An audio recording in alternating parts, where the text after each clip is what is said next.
Let me ask you something honest. Do you ever look at your bank account, do the mental math, and still walk away feeling like you're behind? Like no matter what you do, no matter how careful you try to be, it just never quite feels like enough. Like everyone around you seems to be moving forward and you're somehow stuck in the same place you were 2 years ago. If that feeling is familiar, I want you to stay with me. Because there's a very good chance that what you're feeling and what's actually happening in your financial life are two completely different things. Here's what nobody prepared you for. Getting rich, real, quiet, lasting wealth, it doesn't feel the way you think it's going to feel. There's no dramatic moment, no notification that says you've made it. Most of the time it just feels like Tuesday, ordinary, unremarkable, sometimes even a little boring.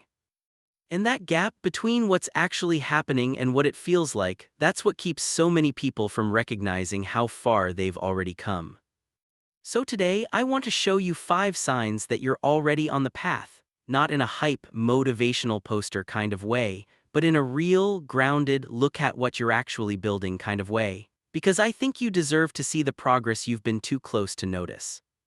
Here's the thing about wealth that took me a long time to understand.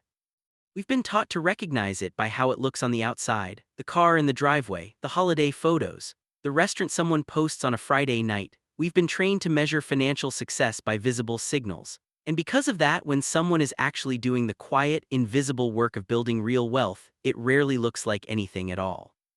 It looks like skipping the impulse purchase. It looks like a slightly smaller apartment than you could technically afford. It looks like saying no to a trip you'd enjoy but don't need right now. None of that photographs well, none of it gets likes, and none of it feels like winning even when it absolutely is. The problem is that our brains are wired for feedback. We need to feel progress to stay motivated. And when the feedback is invisible, when the reward is 30 years away, when the win is just that you didn't do something stupid today, it's genuinely hard to feel like you're getting anywhere. That's not weakness, that's just how human psychology works. We are not naturally built for delayed gratification. We're built for survival, for immediate signals, for visible results. So when the results are slow and quiet and compounding in the background, your brain genuinely cannot tell the difference between progress and stagnation. Which is exactly why so many people abandon their plans right before they start to work. So let's fix that, let's give your brain the feedback signal it's been missing. Sign 1, your expenses have stopped growing even though your income has. This one is so quiet most people never even notice it happening, but it might be the single most important financial shift you can make. Here's what normally happens. Someone gets a raise, a small one, maybe 10 or 15%, and almost automatically, almost without thinking, their life gets a little more expensive. A nicer gym, a slightly better apartment, dinner out more often, a new phone when the old one still works fine. Economists call it lifestyle inflation, but honestly it just feels like living your life. It feels earned, it feels normal, and that's exactly why it's so financially dangerous. Because every time your spending rises to meet your income, you reset your starting point. You go back to zero margin, and you have to start the whole cycle again. Now think about what happens when that pattern breaks. When you get a raise and your spending barely moves. When that extra money goes somewhere with intention, into savings, into investments, into a financial buffer that's been quietly growing behind the scenes.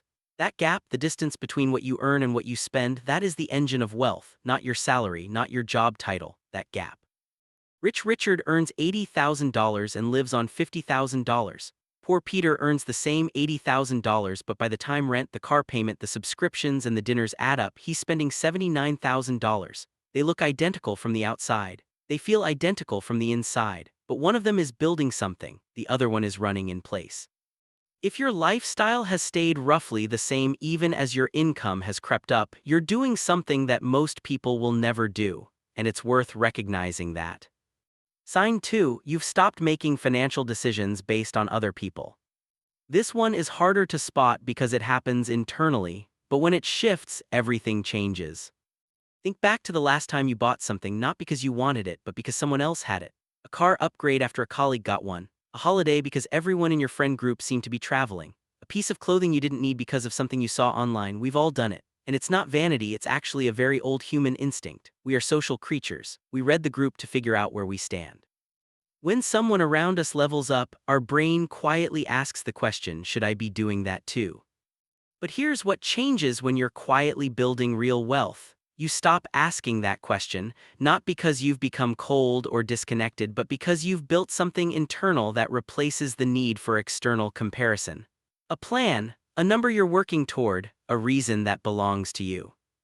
When you're clear on your own financial direction, other people's choices stop feeling like a signal you need to follow. Rich Richard sees his friend finance a $60,000 car and thinks, I hope that makes him happy. Genuinely. No envy, no anxiety, no urge to compete. Poor Peter sees the same car and feels the pull immediately. 2 weeks later, he's at a dealership looking at something he cannot really afford. The moment you start building according to your own plan and stop building according to what the people around you are doing, you have broken free from one of the most powerful forces that keeps ordinary people financially stuck. That's not a small thing. Sign 3, an unexpected expense didn't destroy your month. This is a big one, and it's easy to overlook because it's defined by something that didn't happen.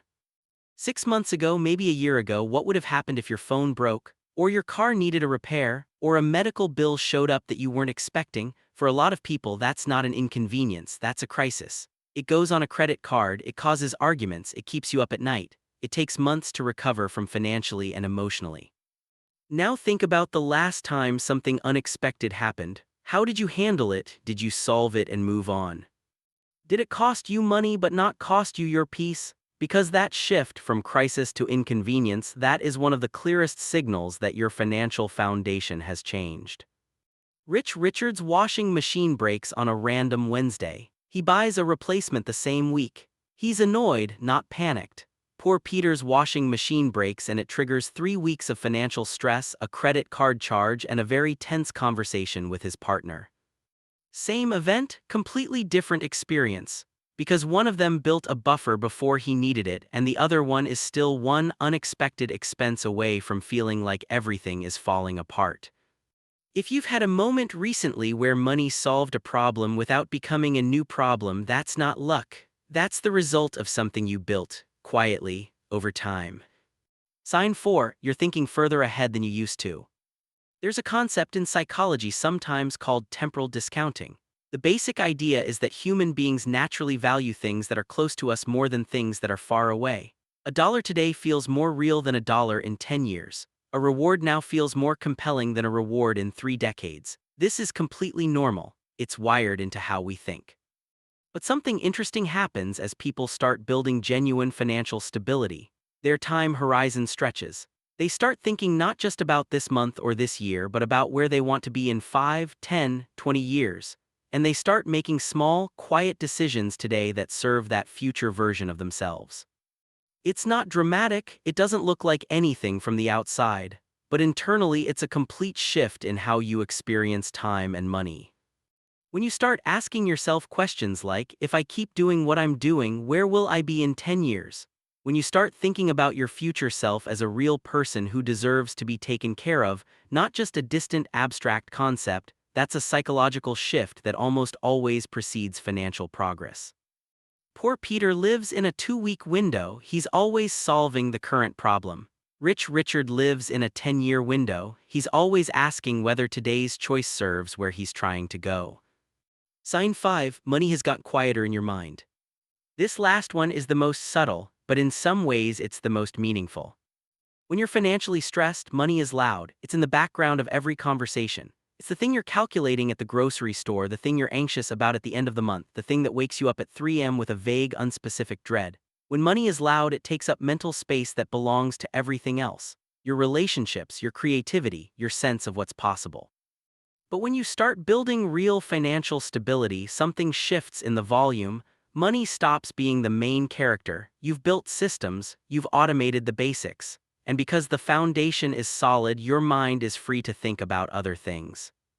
Rich Richard doesn't lie awake doing mental math anymore. His savings move automatically. His investments run in the background. He checks in once a month and moves on. That freed up mental energy goes into his work, his family, his health. Poor Peter is still running every number manually, still anxious, still negotiating with himself about every purchase. If money has gotten quieter in your life, even slightly, even just compared to 2 years ago, that is a sign of progress that most people never stop to appreciate.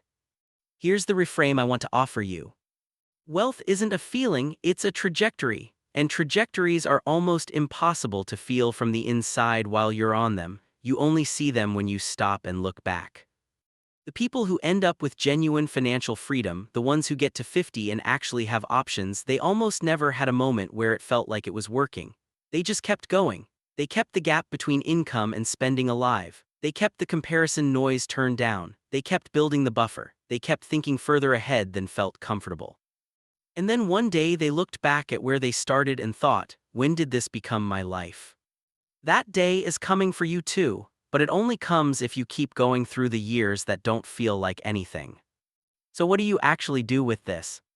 First, measure your gap, not your balance. Every month, calculate the difference between what came in and what went out. That number, not your account balance, is your real financial health indicator. If the gap is positive and growing, you're on the right path regardless of how the balance feels. Second, protect your income raises. The next time your income goes up, make a decision before the money arrives about where the increase is going. If you wait until it's in your account, lifestyle inflation will make the decision for you. Third, build the buffer before you need it, even if it's slow, even if it starts at $50 a month.